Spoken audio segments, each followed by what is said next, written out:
ناظرین، اللہ تبارک تعالیٰ قرآن مجید میں ارشاد فرماتا ہے، اور اس دن سے ڈرو جب کوئی کسی کے کچھ کام نہ آئے گا، اور نہ ہی کسی کی سفارش قبول کی جائے گی، اور نہ ہی کسی سے کسی طرح کا بدلہ قبول کیا جائے گا، اور نہ ہی لوگ کسی کی مدد حاصل کر سکیں گے۔ قیامت کا دن ایک ایسا ہولناک دن ہوگا کہ جس دن حمل والی عورتوں کا حمل ضائع ہو جائے گا، اور اس دن نفسا نفسی کا یہ عالم ہوگا کہ ماں اپنے بیٹے کو بھول جائے گی اور اولاد اپنے ماں باپ کو بھول جائے گی، اور اس دن کوئی کسی کے کچھ کام نہ آئے گا۔ ہر ایک کو اپنے حساب و کتاب کی پڑی ہوگی، اور ہر ایک انسان اپنے اعمال کے مطابق اپنے انجام کو پہنچا دیا جائے گا۔ پیارے دوستو، اس بات پر ہر مسلمان کا ایمان ہے کہ اس کو مرنے کے بعد قیامت کے دن اٹھنا ہے اور اپنے اعمال کا بدلہ لینا ہے۔ لیکن آج کی اس ویڈیو میں ہم آپ کو یہ بتائیں گے کہ مرنے کے بعد بچوں کا حساب و کتاب کیسا ہوگا، اور کیا بچوں سے قبر کے اندر سوال و جواب کیے جائیں گے یا نہیں، اور مرنے کے بعد بچوں کو بھی ان کی قبروں میں حساب دینا ہوگا یا نہیں، اور اس کے ساتھ ساتھ آپ کو یہ بھی بتائیں گے کہ مرنے کے بعد کافروں اور مشرکوں کے بچوں کے ساتھ کیا سلوک کیا جاتا ہے، اور کیا کافروں اور مشرکوں کے بچے مرنے کے بعد جنت میں جائیں گے یا نہیں، اور اگر کوئی معصوم بچہ کفر کر دے تو کس عمر میں اس بچے کے کفر کا اعتبار کیا جائے گا۔ پیارے دوستو، ان تمام تر سوالوں کے جوابات قرآن و حدیث کی روشنی میں ہم آپ کو دیں گے۔ اس دنیا کو چھوڑنے کے بعد انسان کو سب سے پہلے جس گھر میں داخل کیا جاتا ہے وہ قبر ہے۔ قبر آخرت کی منزل میں سے سب سے پہلی منزل ہے، اور قبر سے ہی ہر انسان کا حساب و کتاب شروع ہو جاتا ہے۔ جو قبر کے امتحان کو پاس کر لیتا ہے تو اس کے آگے آنے والے امتحانات اس کے لیے آسان ہوتے ہیں، اور جو امتحانات پاس کرنے میں ناکام رہتا ہے تو آگے آنے والے امتحانات اس سے کہیں زیادہ سخت اور دشوار ہوں گے۔ جب بھی کوئی انسان مرتا ہے تو اس کو قبر کے اندر دفنا دیا جاتا ہے، پھر چاہے وہ بچہ ہو، بوڑھا ہو یا نوجوان۔ جیسے ہی مرنے والے شخص کو دفنایا جاتا ہے تو دو فرشتے اس کی قبر کے اندر داخل ہو جاتے ہیں، جن کو منکر اور نکیر کہا جاتا ہے۔ یہ فرشتے اس مرنے والے شخص سے سوالات کرتے ہیں، اور وہ مرنے والا شخص ان فرشتوں کو جوابات دیتا ہے۔ اگر مرنے والا شخص ان فرشتوں کے سوالات کا جواب ٹھیک دیتا ہے تو اس کو جنت کی خوشخبری سنا دی جاتی ہے، اور اگر مرنے والا شخص ان فرشتوں کے سوالوں کے جواب نہیں دے پاتا تو اس کی قبر کو جہنم کا گڑھا بنا دیا جاتا ہے، جیسا کہ نبی پاک صلی اللہ علیہ وآلہ وسلم نے ارشاد فرمایا کہ قبر یا تو جنت کے باغوں میں سے ایک باغ ہے یا جہنم کے گڈھوں میں سے ایک گڈھا، اور قبر آخرت کی منزل میں سے سب سے پہلی منزل ہے۔ جس نے اس کو آسانی سے پار کر لیا تو آگے کا معاملہ اس سے آسان ہے، اور جو اس منزل کو پار نہ کر سکا آگے کا معاملہ اس سے کہیں زیادہ دشوار ہے۔ اب بات کرتے ہیں کہ اگر کوئی بچہ بالغ ہونے سے پہلے مر جائے تو کیا اس سے بھی قبر میں حساب و کتاب لیا جاتا ہے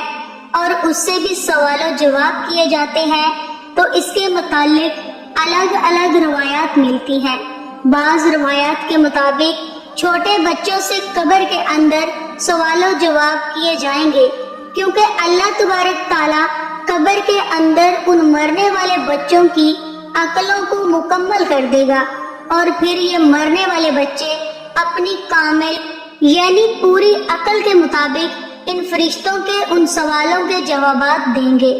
اور دوسری روایات کے مطابق بچوں سے قبر میں کوئی حساب و کتاب نہیں لیا جائے گا، کیونکہ بچے معصوم ہوتے ہیں اور وہ بے گناہ ہوتے ہیں، لہٰذا بچوں سے قبر کے اندر کوئی سوال و جواب نہیں کیا جائے گا۔ اب بات کرتے ہیں ان بچوں کی جو کافروں کے گھر میں پیدا ہوئے یا مشرکوں کے گھر میں پیدا ہوئے اور بالغ ہونے سے پہلے مر گئے، تو کیا ایسے بچے مشرک اور کافر کہلائیں گے؟ اور قبر کے اندر ان کے ساتھ کیا سلوک کیا جائے گا؟ تو اس کے متعلق حضرت عبداللہ ابن عباس رضی اللہ تعالی عنہ سے روایت ہے کہ جب رسول اللہ صلی اللہ علیہ وآلہ وسلم سے مشرکین اور کافروں کے بچوں کے بارے میں سوال کیا گیا تو حضور پاک صلی اللہ علیہ وآلہ وسلم نے ارشاد فرمایا کہ اللہ تبارک تعالیٰ نے جب ان بچوں کو پیدا کیا تو اللہ تبارک تعالیٰ خوب جانتا تھا ان بچوں نے بڑے ہو کر کیا کرنا ہے۔ اسی طرح ایک حدیث میں آتا ہے کہ آپ صلی اللہ علیہ وآلہ وسلم نے ایک خواب دیکھا کہ آپ صلی اللہ علیہ وآلہ وسلم ایک باغ میں ہیں اور ایک لمبے قد کا آدمی باغ میں چل رہا ہے اور اس کے آس پاس بہت سارے بچے کھیل رہے ہیں، اور اس آدمی کا قد اتنا لمبا ہے کہ حضور اکرم صلی اللہ علیہ وآلہ وسلم اس آدمی کو دیکھنے کے لیے اپنی گردن اوپر بلند کرتے ہیں، گویا کہ وہ شخص آسمانوں سے باتیں کر رہا ہو۔ حضور پاک صلی اللہ علیہ وآلہ وسلم نے حضرت جبرائیل علیہ السلام سے اس شخص کے بارے میں پوچھا اور ان بچوں کے بارے میں بھی پوچھا، تو حضرت جبرائیل علیہ السلام نے عرض کی کہ یا رسول اللہ صلی اللہ علیہ وآلہ وسلم، آپ نے جس شخص کو دیکھا ہے وہ حضرت ابراہیم علیہ السلام ہے، اور ان کے ارد گرد جو بچے کھیل رہے ہیں وہ بچے وہ ہیں جو فطرے سلیم پر پیدا ہوئے اور بالغ ہونے سے پہلے فطرے سلیم پر ہی مر گئے، یعنی وہ بچے اسلام پر ہی پیدا ہوئے اور بالغ ہونے سے پہلے اسلام پر ہی مر گئے۔ تو ایسے بچوں کے ساتھ آخرت کے اندر وہی سلوک کیا جائے گا جو ایک مسلمان کے گھر میں پیدا ہونے والے بچے کے ساتھ کیا جاتا ہے، کیونکہ ہر پیدا ہونے والا بچہ اسلام پر ہی پیدا ہوتا ہے